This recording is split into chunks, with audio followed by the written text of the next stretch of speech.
pastor.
Saúdo a todos os irmãos, a todas as irmãs.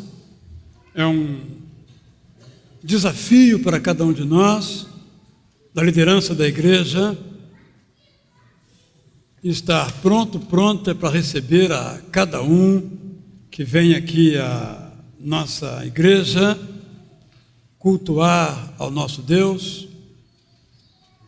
Desejamos que as palavras aqui proferidas sejam confortadoras, se você precisa de consolo, sejam desafiadoras, se você precisa dar um salto na vida, é nosso desejo. Vamos ver então agora um pequeno vídeo com informações em dia da nossa igreja para você poder participar mais e melhor das nossas atividades.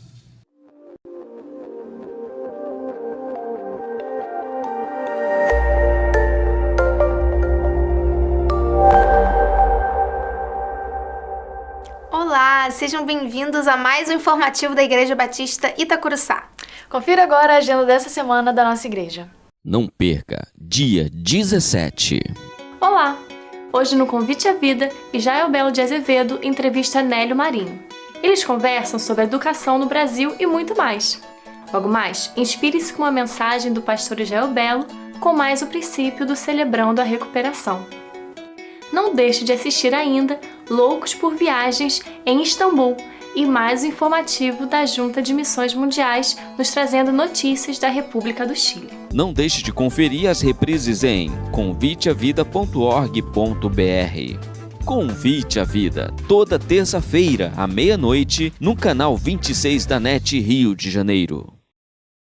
No final desse mês, nossa igreja dará início a 12 horas de jejum e oração pela família. A campanha começa dia 27 de junho, às 22 horas.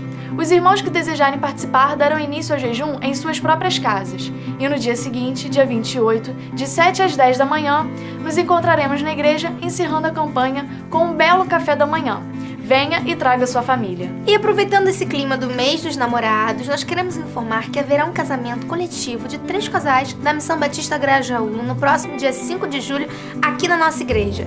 Os irmãos que puderem ajudar na celebração doando qualquer valor, podem entrar em contato com o pastor Davi ou com a irmã Marta, do Ministério de Justiça. Oi, essa é para você que é junior ou pai e mãe de juniores. Nos dias 5 e 6 de julho, no Seminário do Sul, acontecerá o primeiro Winter Camp, o acampamento de inverno dos juniores da nossa igreja. Vai ter fogueira, barracas, marshmallow, muito mais para crianças de 8 até 11 anos, inscrições abertas na Sala do Crescimento. Espero você lá. Você sabia que o grupo Pedras Vivas promove cultos domiciliares e visitas a idosos enfermos e com dificuldades de locomoção? Para agendar uma visita ou participar da visitação, fale com a irmã Margarete ou os pastores Alcenir e José Maurício. E se você toca teclado, violão ou flauta, venha ser um voluntário do grupo. Sua ajuda será muito bem-vinda. E falando em Pedras Vivas, o próximo culto do grupo será nessa quarta-feira, dia 25, às 3 horas da tarde. O tema será baseado no livro do profeta Jonas. Todo domingo, às 11 horas, acontece a escola bíblica temática para pais de adolescentes, com o tema Convivendo com meu filho adolescente.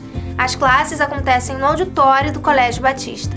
Para mais informações, entre em contato com o pastor Cleudair Godoy. Não esqueçam da 10ª jornada da leitura da Bíblia, que acontece toda quarta-feira, às 4 horas da tarde, aqui na igreja. E você, adolescente, não perca! Nesta sexta-feira, a UAI fará mais um culto às 19h30. E agora que você já está em dia com as principais notícias da nossa igreja, o informativo vai ficando por aqui. Obrigada pela companhia e até o próximo domingo.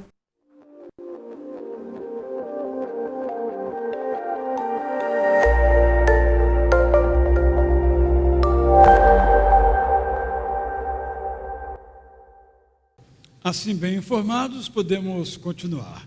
Quero perguntar se há entre nós alguém que pela primeira vez vem ao nosso culto, ou segunda vez, ou alguém que depois de algum tempo voltou a estar conosco.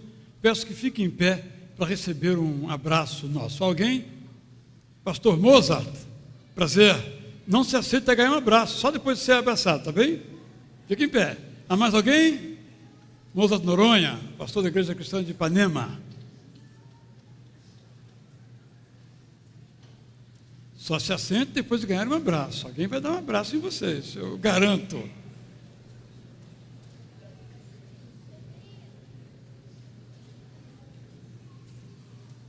Obrigado a todos. Espero que possam retornar. Podem então, depois de abraçados, voltar aos seus assentos. Entre nós há alguém que completou nesta semana aniversário de nascimento, casamento, batismo ou outra data? Algum aniversariante? Então, vem aqui.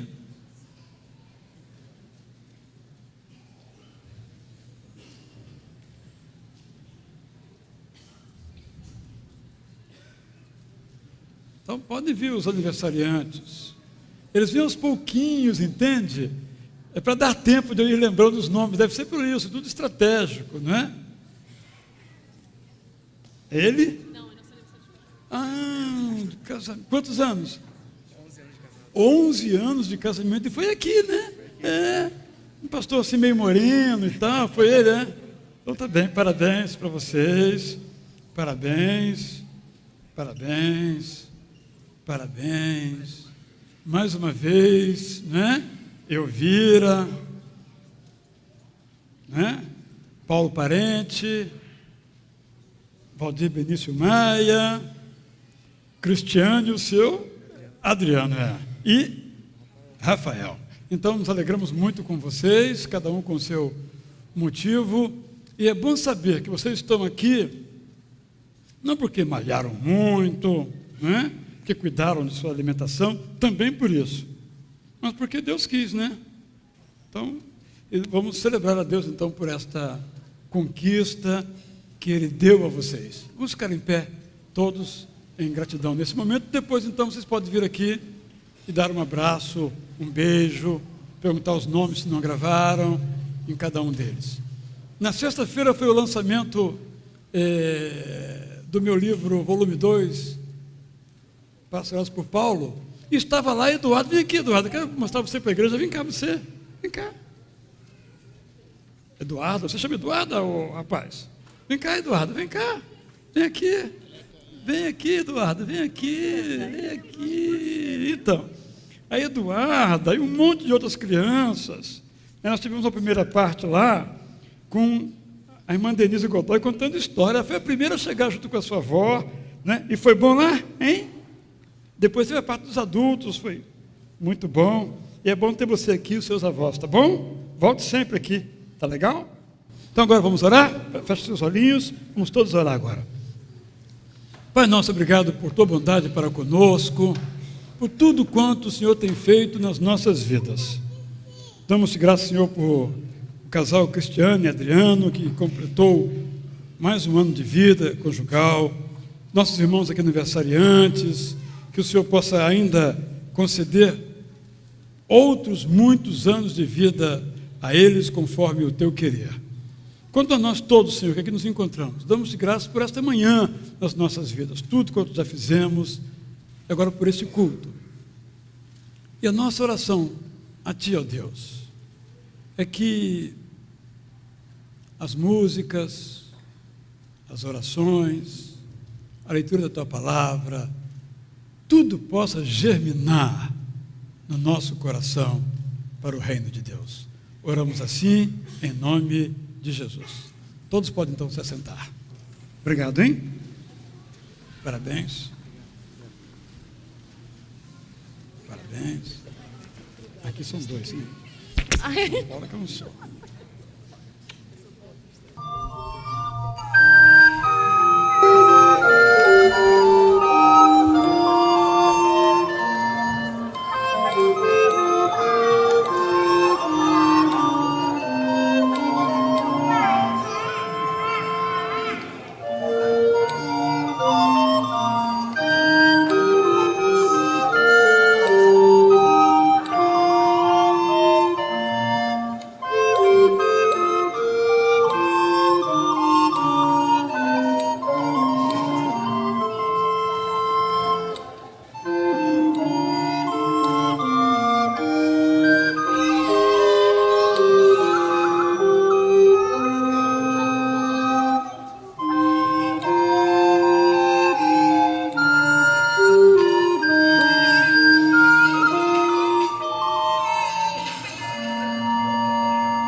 Quero lembrar a todos que nossas atividades nesse período festivo, artístico, tecnológico, futebolístico, copístico do país continuam normais.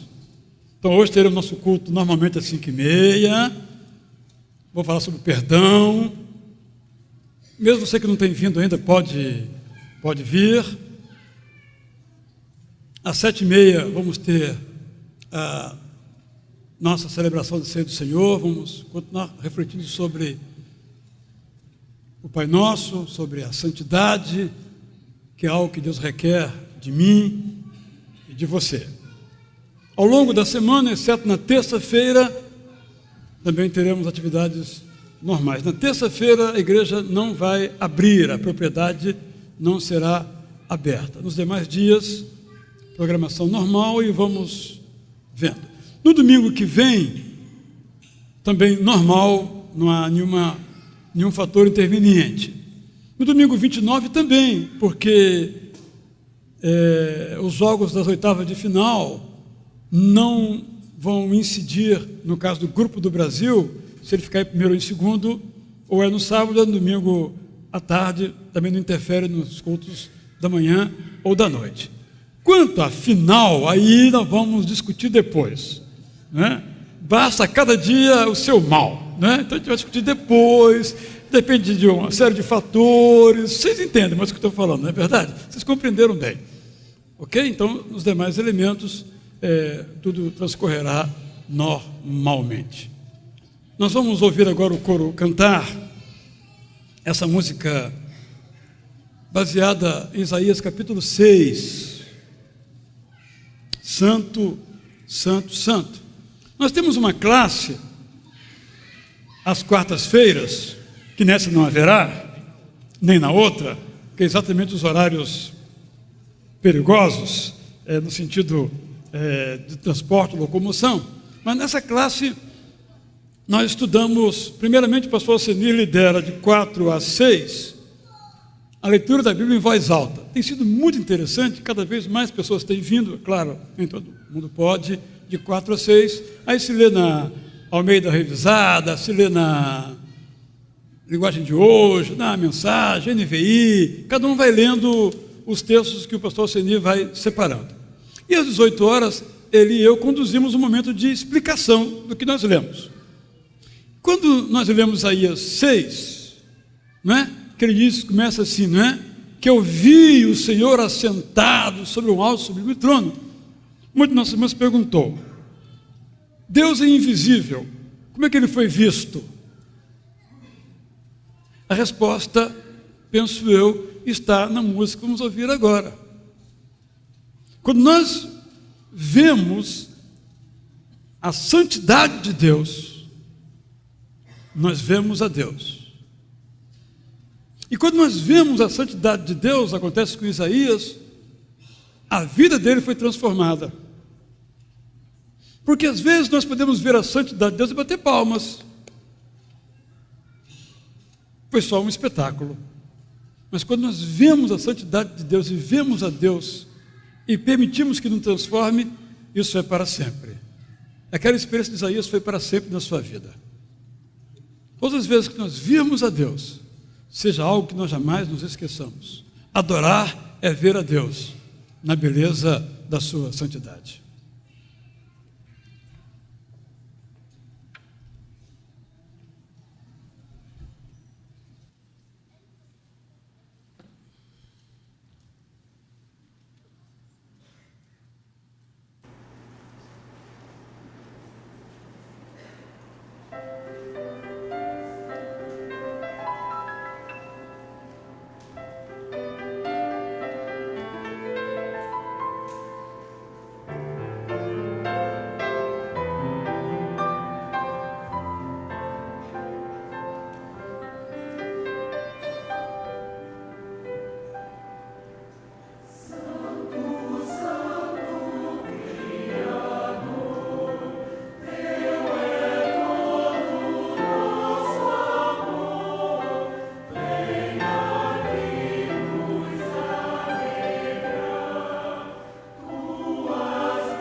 diante desse Deus santo, onipotente, criador dos céus e da terra, nós somos convidados a ficar em pé e adorá-lo, né, com todo o nosso entusiasmo, com toda a força das nossas vozes, porque estamos diante do único Deus santo e verdadeiro.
Tendo sido interrogado pelos fariseus sobre quando viria o reino de Deus, Jesus respondeu: o reino de Deus não vem de modo visível, nem se dirá, aqui está ele, ou lá está, porque o reino de Deus está entre vocês. Todos os confins da terra se lembrarão e se voltarão para o Senhor, e todas as famílias das nações se prostrarão diante dele, pois do Senhor é o reino. Vamos todos juntos só falar só esse finalzinho desses versículos. Pois do Senhor é o reino. Todos juntos. Pois do Senhor é o reino.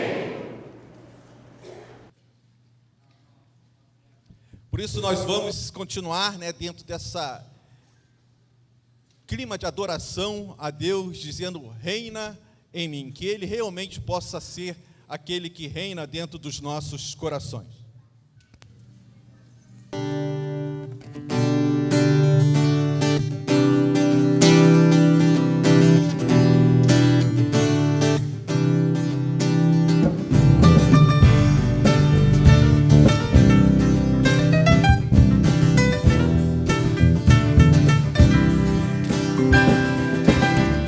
Sobre toda a terra tu és o rei, sobre as montanhas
pastor Alcini vai orar agora. E depois o coro Novo Canto vai entoar essa música que diz que só em pensar em Jesus nós somos tomados pelo sentimento de certeza que podemos confiar no poder e no amor de Deus. Oremos então. Obrigado, Senhor, pelo grande privilégio que o Senhor concede a cada um de nós, pecadores como somos, de podermos nos já chegar, ó Deus, diante de um Deus santo, de um Deus santíssimo como Tu és. Obrigado, ó Deus, pela Tua presença em nossas vidas. Obrigado porque o Senhor tem reinado, ó Deus, no nosso dia a dia, na nossa vida, ó Pai. Ó Deus, muito obrigado por tudo que o Senhor é em nossa existência. Agora, ó Deus, atenta para as nossas necessidades, nós queremos colocá-las diante de Ti e pedir que a Tua palavra, que as músicas, que as orações, que a mensagem trazida nesta manhã venha ao encontro, não do que nós desejamos, mas daquilo que nós necessitamos nesta manhã. E só o Senhor sabe das nossas necessidades.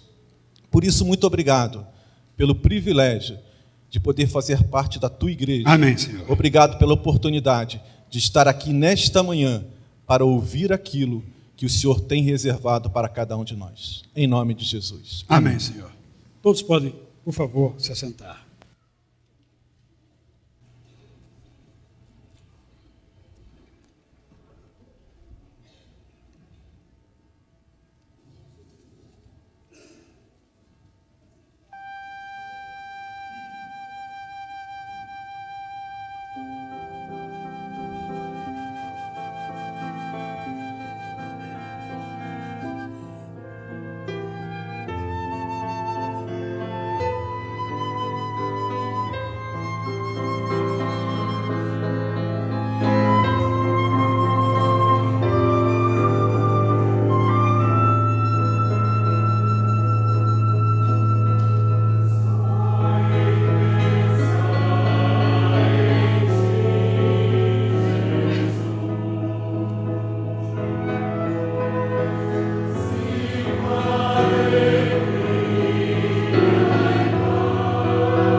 Que essa palavra que ouvimos agora continue a ecoar em nossa mente e habitar no nosso coração. A beleza da verdade é que Deus é aquele que ouve cada um de nós nas nossas precisões. Por essa razão que nós vamos a Ele em oração. Também é por essa razão que nos empenhamos em que este Evangelho, essa boa notícia, a boa notícia do amor de Deus para conosco, alcance mais e mais pessoas. Nossa missão é esta. Na mensagem vou mencionar um pouco sobre isso, dizendo que o Evangelho, como começou com Jesus sozinho, pregando em Nazaré. Depois, ele conseguiu reunir 12 discípulos. Esses 12, ao final do ministério de Jesus Cristo, eram 500. Pouco depois, quando a igreja começou seu ministério, Atos capítulo 2, chegou a 3.000, a 5.000. E ao longo da história, pode ser contados em bilhões os seguidores de Jesus Cristo. A tarefa que ele nos deixou não mudou. Vão por todo o mundo, pregue o Evangelho a todas as pessoas, ensinando-as e batizando-as em nome de Jesus. Esse Deus amoroso nos dá essa tarefa. E nós realizamos essa tarefa de várias maneiras. Uma delas é vivendo de modo íntegro. O maior desafio dos cristãos hoje é o desafio da integridade. O maior desafio para mim é eu ser íntegro. O maior desafio, penso, também para você. A outra maneira é anunciar, é proclamar, onde houver oportunidade, levar esse Evangelho. É o que nós temos buscado fazer. Menos do que podemos, menos do que devemos, mas é o que temos feito. Então, a cada domingo, nós, ao nos reunirmos, separamos um momento para agradecer a Deus e para, então, entregar a Ele nossas ofertas e, sobretudo, nossos dízimos, como um ato voluntário. Tem vários significados. Um deles é que, através desses recursos, este Evangelho, essa boa notícia possa alcançar mais e mais pessoas, no Brasil e fora do Brasil. Por isso, vamos então agora, com as nossas crianças nos ajudando, né? Vamos então entregar agora nossos dízimos e ofertas. Nós faremos isso cantando a primeira e a segunda estrofe do hino final. Eis as multidões. Vamos cantar assentados. Só as duas primeiras estrofes. Enquanto nós cantarmos, você poderá se levantar e trazer então aqui a sua oferta, colocando nas salvas, que as crianças já estão aqui, mais rápidos do que eu. E na galeria, nos envelopes próprios também, e você vai com isso dizer: Senhor, pega esse meu recurso, essa minha contribuição, e faça com que mais pessoas possam conhecer a boa notícia do teu maravilhoso perdão. É assim que vamos participar, cantando e ofertando.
vou convidar o pastor Mozart para vir aqui orar por nossas crianças.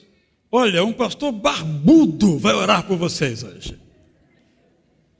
Muito simpático, poeta, ele escreve poesia, né? Mas agora ele vai orar. Vamos ficar todos em pé, vamos dar graças a Deus por essas ofertas e por vocês, não é? E depois vocês poderão ir para as suas classes com o pastor André, com a Andréia, com a Eliane e todos os outros. Bem-vindo aqui. Muito obrigado. Vamos orar então. Senhor nosso Deus, nosso Pai eterno e eterno, nós te damos graças por esta manhã, nós te damos graças por esta Igreja Batista de Itacuruçá, nós te damos graças pelo ministério realizado por ti, através do seu pastor, dos pastores, de todos os departamentos desta igreja. Senhor Deus, agora nós nos lembramos carinhosamente do departamento de crianças, o departamento infantil. Tu que amaste as crianças e disseste que delas é o reino dos céus. E também disseste que se não nos tornássemos como crianças, não herdaríamos o reino. Obrigado, Senhor, por estas crianças que são o presente e o futuro desta igreja e o futuro do povo Sim, Senhor. de Deus. Guarda cada uma delas. Amém, Senhor. E que possam crescer à semelhança do teu Filho Jesus Cristo. Amém, Senhor. Em sabedoria, graça e estatura. Amém. Diante de Deus e diante dos homens. Amém, Senhor Jesus. Amém. Amém. Todos podem se assentar, obrigado, pastor Mozart. E vocês podem retornar para as suas classes, lá para o seu culto, cantem bastante, estudem bastante a Bíblia, certo?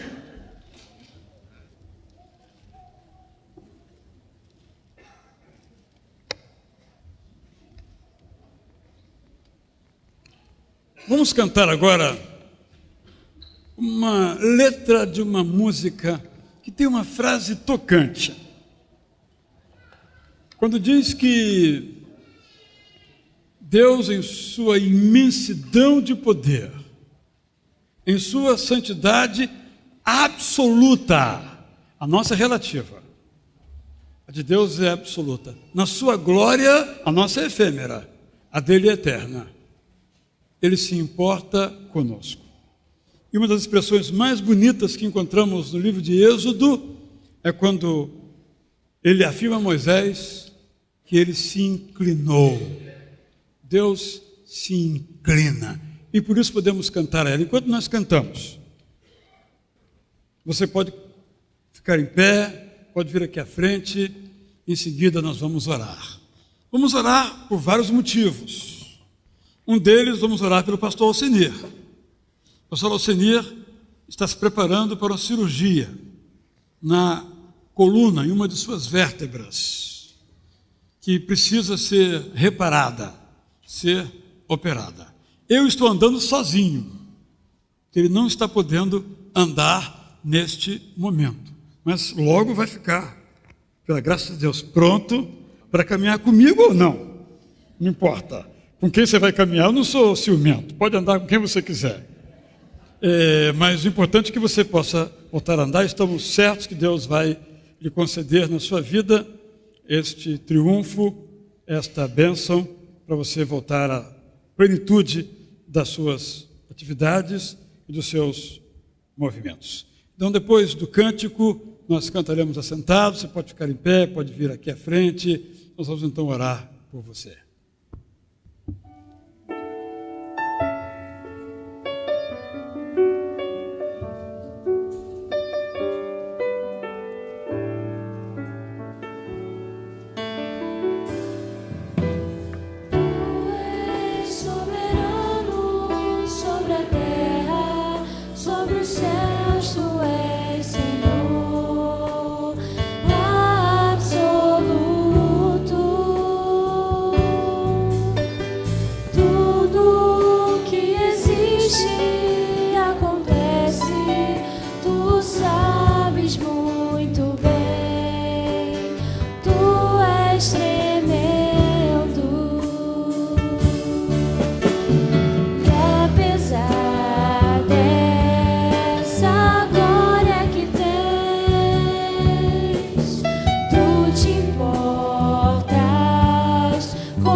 Senhor, tu nos conheces de modo absoluto. Nem nós nos conhecemos como o Senhor nos conhece. Mas tu nos instruis que, conquanto tu saibas de tudo quanto nós precisamos, que nós levemos a ti em oração aquilo que nós precisamos. Obedientes é o que fazemos agora. Já te agradecemos e agora queremos colocar diante de ti os nossos enlutados. Aqueles que perderam os seus queridos, como a irmã Vera no dia de ontem, com o falecimento da irmã Velma. Com ela, outros que também ainda choram as partidas dos seus queridos. E te rogamos que a tua promessa de conforto, pelo Espírito Santo de Deus, essa promessa possa se realizar na vida de cada um. Senhor, também te apresentamos os enfermos, os que se preparam para uma cirurgia, como Oliver, o pastor Alcenir, os que estão no hospital agora, como a irmã Nádia Rodrigues de Lima, a dona Eunice Silva, mãe do Paulão, a Raquel Marinho, que se recupera em casa, tantos outros que poderíamos mencionar, que estão em nossa lista, no nosso boletim dominical. Mas, Senhor, aqui estão em pé outras pessoas com outras dificuldades, que eu sequer posso imaginar, mas o Senhor sabe. Uns estão em pé, talvez, porque os seus corpos estejam sofrendo, mas talvez porque suas almas estejam em dor. E algumas, Senhor, quem sabe a maioria, não ora por si, ora por alguém. Ora por um filho, uma filha, um pai, uma mãe, um sobrinho, um tio, um amigo, ou um desconhecido que o parou na rua e pediu que orasse. Tu sabes quais são os nomes que estão nos corações de cada um que diante de ti agora se colocam. Senhor, intervenhas, te rogamos, do modo que quiseres, no tempo que quiseres. Aqui estamos para colocar diante de ti os nossos desejos e as nossas necessidades. Mas nós nos submetemos a ti, com afeição e carinho, porque sabemos que a tua ternura é maior mesmo do que as nossas próprias necessidades e temores. Abençoa-nos, ó Deus. Cura-nos, ó Deus. Em nome de Jesus. Todos podem, por favor, se assentar. O coro vai cantar agora uma música sobre o reino de Deus. Vamos ouvir e adorar a Deus enquanto participamos dessa música coral.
Ao longo de alguns domingos, saltuariamente em relação às várias instâncias e programas da igreja, temos buscado refletir sobre as parábolas. Começamos falando nesse mesmo capítulo de Marcos, capítulo 4, sobre a parábola dos solos, também conhecida como a das sementes. A de hoje, a partir do versículo 31, é a chamada parábola do grão de mostarda. Eu lhe convido, então, a abrir a sua Bíblia no capítulo já mencionado, do livro igualmente referido, Marcos 4, 31 a 32. Marcos é o segundo dos evangelhos sinóticos. Sinóticos porque, juntamente com Mateus, que é o primeiro, e Lucas, que é o terceiro, os três têm o mesmo objetivo e o mesmo método literário de contar, de narrar a história. Por isso são muito similares. O de João não é sinótico exatamente porque ele tem outra metodologia de narrativa. É um livro teológico, ele organiza a narrativa a partir de um tema, enquanto que os demais narram a partir dos fatos se desenvolvendo. Por isso, os três primeiros são chamados de sinóticos, como se fossem sinônimos, muito próximos um do outro. E o Evangelho de Marcos, no capítulo 4, 32, nesse texto, Jesus diz o seguinte: com que compararemos o reino de Deus? Que parábola usaremos para descrevê-lo? Isso está no verso 30. Então, no verso 31 e o seguinte, Jesus responde: o reino de Deus é como um grão ou semente de mostarda, que é a menor semente que se planta na terra. No entanto, uma vez plantado, esse grão cresce e se torna a maior de todas as hortaliças, com ramos tão grandes que as aves do céu podem abrigar-se à sua sombra. Se você ler Mateus, vai encontrar no capítulo 13 essa mesma parábola, e Lucas também no capítulo 13 a mesma história. Jesus, então, parte de algo conhecido e de um fato que todos se admiravam. E o fato é que a semente de mostarda era muito pequenininha, minúscula, da cabeça de uma ponta de lápis. Era a menor que eles podiam plantar, com a tecnologia então disponível. E todos se admiravam que ela crescia muito. Algumas alcançavam uma altura em que as próprias aves usavam para repousar ali. Jesus diz: assim é o reino de Deus. Essa parábola, portanto, meus irmãos e minhas irmãs, é sobre o modo como Deus age. Talvez agora em sua vida, em sua perspectiva do mundo, você não esteja vendo, mas Deus está em ação. Num poema que escrevi sobre a ressurreição, eu mais ou menos digo o seguinte: quando Jesus é sepultado e o sábado nasce, era sábado. Nada acontece, porque tudo acontece. Ninguém viu Deus em ação no sábado, mas ele estava em ação. E por estar em ação no sábado, o domingo nasceu. Mas ninguém viu. As pessoas podem não ver, mas Deus está em ação. E esse método misterioso de Deus, muitas vezes, nos confunde. Quantas vezes oramos e achamos que Deus não está respondendo às nossas orações, porque não acontece aquilo que nós imaginamos poder ver. E no dia seguinte, as coisas acontecem. Nós não vimos, como um grão de mostarda. Eu sei que aqui os mais jovens não têm experiência do campo, não sabem como uma planta é plantada e como ela cresce e se desenvolve. Mas não adianta alguém ficar olhando para ela ali, que não vai ver o seu crescimento. É por isso que às vezes os recursos fotográficos multiplicam as fotos por milhares, então você vai vendo que ela cresceu. Mas é só no recurso tecnológico. Na vida real podemos olhar. Assim como ninguém pode olhar para o céu para ver a lua se movimentar, não vai vê-la. Ou o sol andar, não vai vê-lo. O grão de mostarda também, minúsculo, se desenvolve diante dos nossos olhos sem que nós vejamos. É assim que Deus age. E cada um pode aplicar isso para a sua própria vida. Essa é uma parábola sobre o reino de Deus, sobre o modo como Deus age e, sobretudo, sobre a soberania de Deus no mundo. É interessante que Jesus começou a pregar esse reino de Deus, que é o centro da sua mensagem, sozinho. Numa cidade minúscula, que pode ser comparada a um grão de mostarda se comparada a Jerusalém. Jerusalém, por exemplo, tinha uma população comum de 40 mil pessoas. E na Páscoa chegava a 150, 200 mil pessoas. Nazaré tinha 400 habitantes, no máximo 1.000 habitantes.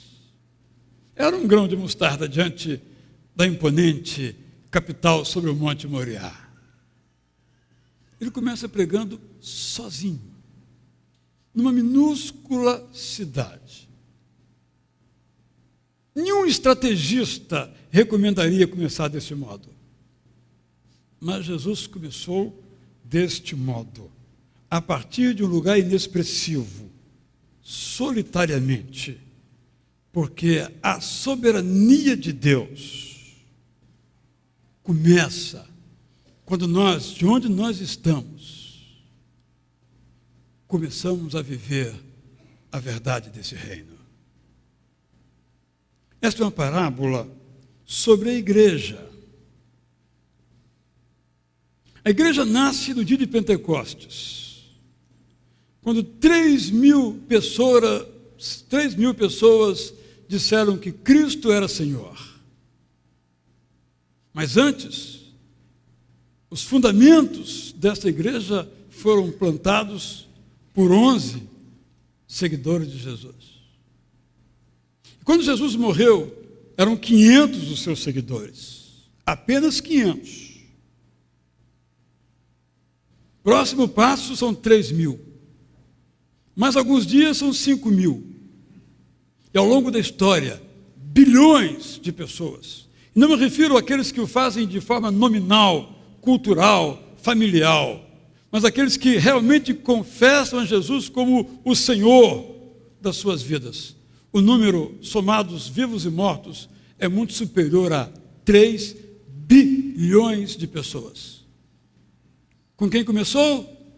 Com 1. Depois, com 11. Depois, com 120. Depois, com 500. Depois, com 3.000. 5.000 é o número que temos na Bíblia. E depois é a história. Mas essa parábola é também sobre a vida de cada um de nós.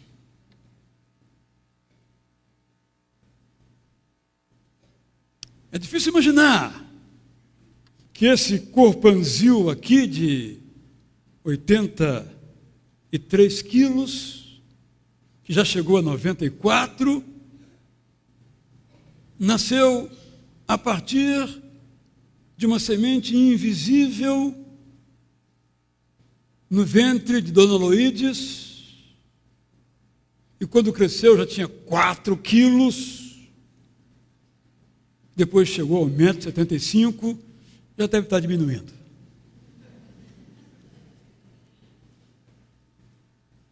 é sobre a nossa vida. Todos nascemos invisíveis. Aí olhamos aqui para as grávidas. Estou grávida. Você olha para a barriga. Onde? É assim que começa. Um movimento no corpo, algo estranho, invisível. É preciso que se vá a um laboratório, se faça uma análise de sangue para verificar. E depois tem que esperar poder ver. Não adianta fazer um ultrassom que não vai ver nada. Tem que esperar o tempo oportuno. Aí vê aquela coisa, o médico diz que é, você acredita que é. Que nem você olha, está vendo nada também. Mas depois você vai ver, vai poder sentir os batimentos. Alguns aqui têm até filmado isso, né, os batimentos e tal. Aquele, primeiramente invisível, vai se tornando cada vez maior. É assim a vida. Sabe por que eu digo isso, irmãos? Eu penso muito nas crianças, nos adolescentes, nos jovens. Eu não sei me comunicar com eles. Muito difícil para mim me comunicar com eles. Mas é neles que eu penso. Quando eu preparo a mensagem, é neles, sobretudo, que eu penso. Penso em todos, mas penso sobretudo neles. A gente tem uma visão do mundo. E às vezes nossas crianças, nossos adolescentes, nossos jovens pensam que as coisas nascem prontas. E as coisas não nascem prontas. Às vezes olhamos para uma pessoa que alcançou um sucesso tremendo em sua área, seja artística, seja esportiva, seja científica, seja tecnológica, mas nos esquecemos que um dia ele foi tão pequeno como qualquer um de nós foi. Mas a semente de mostarda foi crescendo e se desenvolveu. O profeta Zacarias enfrentou essa realidade em Jerusalém. Junto com Zorobabel, ele retornou para reconstruir os muros e o templo de Jerusalém. Zacarias, capítulo 4. E quando Zorobabel e os seus companheiros, como Esdras, começaram a falar da reconstrução, da construção, e começaram a construir, a reconstruir, as pessoas passavam e diziam: vocês acham que vão conseguir? Uma menor chance, os inimigos são maiores. Olha o tamanho do templo da glória de Salomão que está destruído. Vocês acham que vão conseguir fazer retornar aquela glória do grande rei Salomão? Eu não acredito. E alguns então nem colocaram as suas mãos na obra, porque ela não ia acontecer. Então Zacarias 4:10 canta assim: aqueles que desprezaram o dia das pequenas coisas, na NVI, ou dos humildes começos na revista e atualizada, terão grande alegria ao verem a pedra principal nas mãos de Zorobabel. Eles não tinham dinheiro, eles não tinham ânimo, não tinham recursos, portanto, nem materiais, nem emocionais. Só tinham recursos espirituais. E alguns não acreditaram. Porque há pessoas que só querem ver as coisas com a razão. Às vezes ouço aqui: como vamos construir um templo se não temos dinheiro? Eu não conheço nenhuma igreja que construa um templo porque tenha dinheiro. Se for esperar, não vai construir, porque não vai ter dinheiro. Eu não vejo ninguém comprar um apartamento, por exemplo, seu primeiro apartamento à vista. Às vezes acontece, mas é raro. A gente compra, dá uma entrada e faz o financiamento. Eu acho que a maioria que tem o seu imóvel fez assim. Ninguém começa a sua vida como desembargador. Primeiro ele faz a faculdade. E depois Quem é desembargador sabe o que passou para ser. Assim poderia ser qualquer outra profissão. Só que a nossa cultura, a gente pensa que basta apertar um botão. Isso me preocupa grandemente, eu insisto nesse ponto. Está com sede? Pega uma notinha de X reais, ou uma moeda, põe numa cavidadezinha e aperta o botão, e ela sai. Mas quantas pessoas trabalharam para que aquela máquina pudesse estar ali? Quantas trabalharam para aquele invólucro, aquele recipiente com algo para se beber esteja ali? Quantos inventaram mecanismos de permitir que aquele produto possa ser envasado daquela forma, por exemplo? Está pronto, mas não nasceu pronto. É grande, mas começou pequeno. Há pessoas que, por exemplo, não querem começar no emprego de baixo, já querem começar na chefia. Ninguém começa chefe.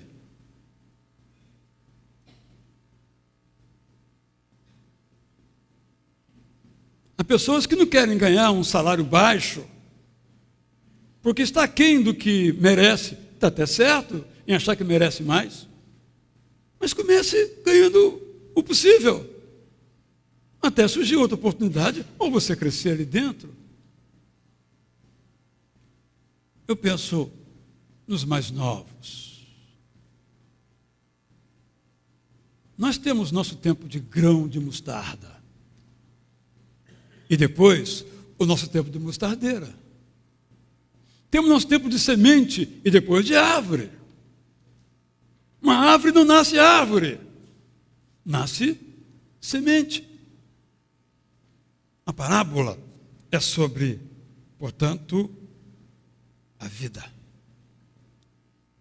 Eu quero derivar, então, algumas lições dessa parábola. A primeira lição que quero derivar, que muito me preocupa,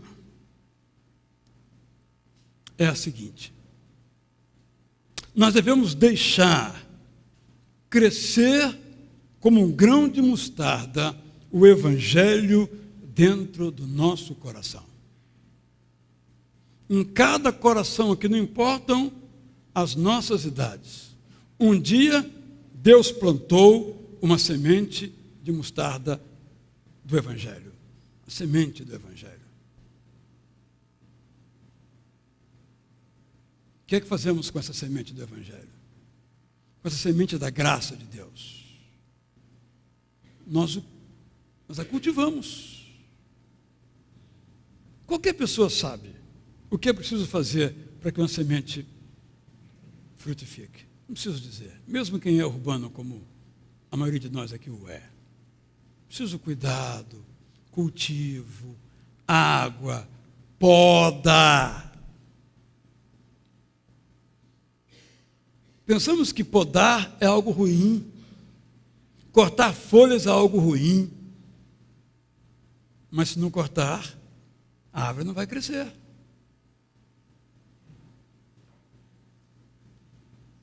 Você tem permitido que a semente do Evangelho que Deus plantou no seu coração cresça? Jesus diz então que o grão de mostarda cresce, se torna uma grande hortaliça, e as aves do céu vêm repousar sobre os seus galhos e fruir de sua sombra.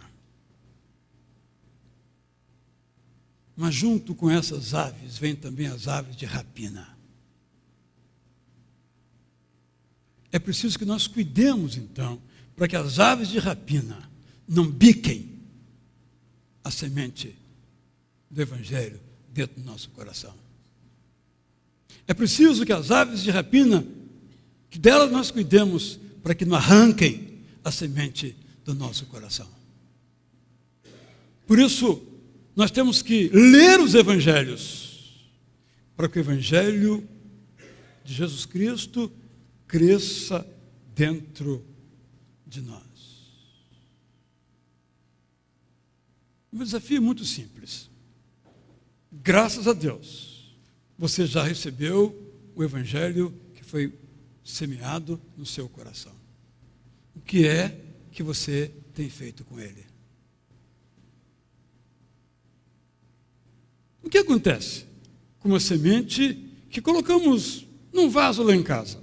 Pegamos uma semente ou uma mudinha de planta e colocamos lá em casa. O que vai acontecer com ela se nós não aguarmos, limparmos, cultivarmos?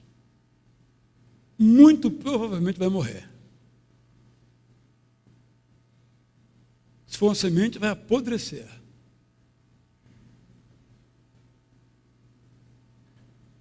Segunda lição.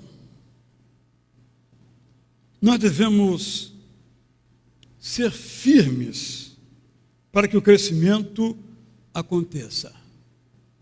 E aqui eu quero falar algo muito específico.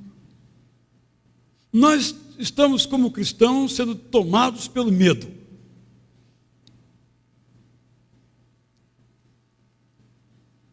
Nós, como cristãos, às vezes somos tomados por aquilo que pensam e passamos a importar para dentro do nosso coração sentimentos, valores que não são os do Evangelho.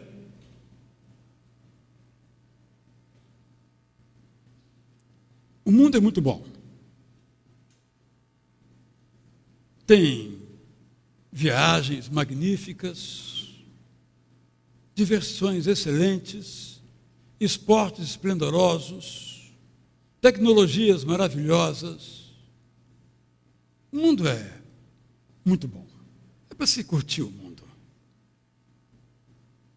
Mas é preciso que nós passemos pelo crivo do Evangelho, pela peneira do Evangelho, os sentimentos e os valores do mundo. Só podem ser nossos os valores, os pensamentos, as ideologias, os sentimentos, as atitudes que passam pelo crivo do Evangelho. Porque se entrar em nosso coração, entrar em sentimentos, valores, ideologias que o Evangelho não aprova, vão matar a semente do Evangelho dentro do nosso coração. Um valor, por exemplo. Olha, cada um tem que cuidar de sua vida. Esse negócio de pregar Cristo para o outro está errado. Cada um tem a sua fé, vive na sua casa, lá na sua igreja no máximo, mas não venha falar isso para mim. Eu sei o que é melhor para mim. E às vezes acreditamos nessa mentira. Deus sabe o que é melhor para nós e já nos instruiu no Evangelho o que fazer. Por isso ele diz: vá por todo mundo e pregue as boas novas. Nos diz o contrário, não podemos aceitar, porque o Evangelho não permite que aceitemos. Mesmo no mundo ocidental, eu me refiro aqui especificamente à Inglaterra, há pessoas que são presas porque abordam outra pessoa na rua e falam de Jesus. É invasão de privacidade. É terrorismo cristão. Vai na delegacia, o cara é preso. Tem que ter advogado para se defender. A liberdade para se ouvir, mas não para se falar. Um país que foi o berço do primeiro missionário moderno, chamado William Carey.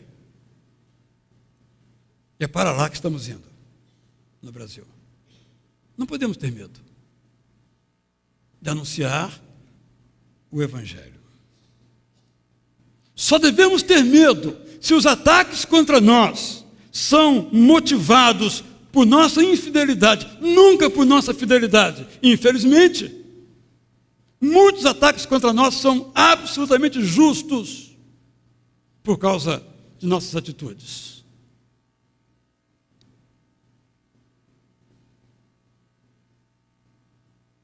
Quero deixar então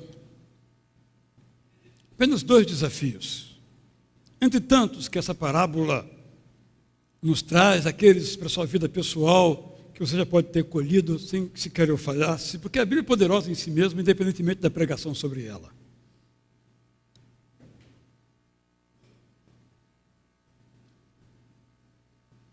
Quero pensar em 2 sementes de mostarda. A primeira semente de mostarda é a semente do anúncio do Evangelho. O que é que nós temos feito com esta semente? Não é a nossa tarefa converter pessoa alguma. Essa é uma tarefa do Espírito Santo de Deus. Mas a nossa tarefa é anunciar o Evangelho.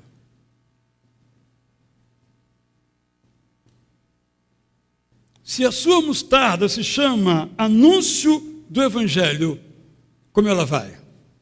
Crescendo ou está apodrecendo? Segundo desafio, imaginemos que a semente de mostarda em nossas vidas é a semente da integridade. Eu não preciso falar o que é integridade, o que é ser íntegro, todo mundo sabe.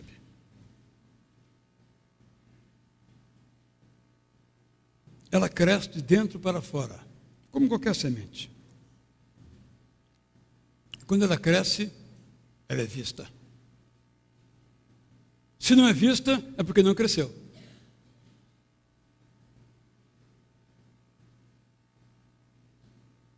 O dia em que no Brasil, aqueles que se dizem cristãos viverem de modo íntegro, em um ano, esse número será o dobro. Porque a integridade muda o mundo. Não são as nossas palavras. Há uma inflação de palavras e uma deflação de integridade. Se pensarmos então na semente de mostarda como integridade, como vai essa semente na sua vida? Você vive de maneira que o Evangelho aprova a sua vida? Isso é ser íntegro. A gente encontra um monte de explicações, justificativas, mas não muda nada. Quem é íntegro, é íntegro. Por isso, tremendo desafio, não é? Eu tenho que orar assim. Senhor, examina-me, ou sonda-me, ilumina-me, minha vida toda, e vê se há em mim algum caminho mau, algum sentimento mau, alguma disposição má, alguma atitude má. Senhor, se tiver, corrige-me, porque eu posso me enganar a mim mesmo. Eu sou capaz de fazer o mal e dourar com a pílula de bondade, as pessoas acreditarem. Eu sou capaz disso. Mas quando Deus examina, Ele põe um super, hiper, raio-x em cima, pega tudo. Se houver uma sementezinha de mostarda, má, Senhor, faz-me andar, não por esse caminho, mas pelo caminho bom. Essa revolução moral, de que o nosso bairro, o nosso país precisam. Que Deus nos ajude a, compreendendo essa parábola, aplicando às nossas vidas pessoais, profissionais, de qualquer área de nossa vida, nos ajude a sermos homens e mulheres, tendo recebido a semente do Evangelho, permitamos que essa semente cresça dentro do nosso coração. Nosso destino é ser árvore, é ser uma mustardeira, não ser uma semente o resto da vida. Que nossa integridade cresça a cada dia, não que diminua, não que se conforme com os padrões ímpios do mundo em que vivemos, em que vale tudo, em que o vício se tornou uma virtude, como tenho repetido. Que a partir de nós, essa semente do anúncio do Evangelho cresça e as pessoas possam vir e se aninhar na árvore que cresceu com o anúncio do Evangelho. Quero lhe convidar então a se colocar em pé. Vamos cantar então a estrofe final desse hino que entoamos há pouco. Eis multidões. A voz divina chama, ide, clamai em nome de Jesus. Ó Deus, apressa o dia glorioso em que os remidos todos se unirão em um grande, santo, jubiloso coro. Vão dar glórias a Ti. Cantemos então.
Faze, Senhor, crescer em nossos corações a semente do Evangelho. Faze com que nós sejamos vidas em cujos galhos venham as pessoas encontrar refúgio e bênção. Senhor, vê se há em nós caminho mau e nos corrige. É o que nós te rogamos, em nome de Jesus. Todos podem, por favor, se assentar. Quero dizer que, agora às 13 horas, teremos um culto aqui de gratidão a Deus pela vida da irmã Velma Tomás, irmã da irmã Vera. Todos são convidados a aqui estar. O sepultamento será às 15 horas no cemitério do Caju. Às 5h30, aqui estaremos para o princípio 5 da recuperação. Vamos falar sobre a reparação do perdão. E às 7h30, aqui estaremos também para o nosso culto último do dia, em que vamos celebrar a ceia do Senhor e pensar em como Deus pode nos santificar. Que Deus, então, assim nos abençoe. E logo após o coro sair, todos nós poderemos também nos ausentar.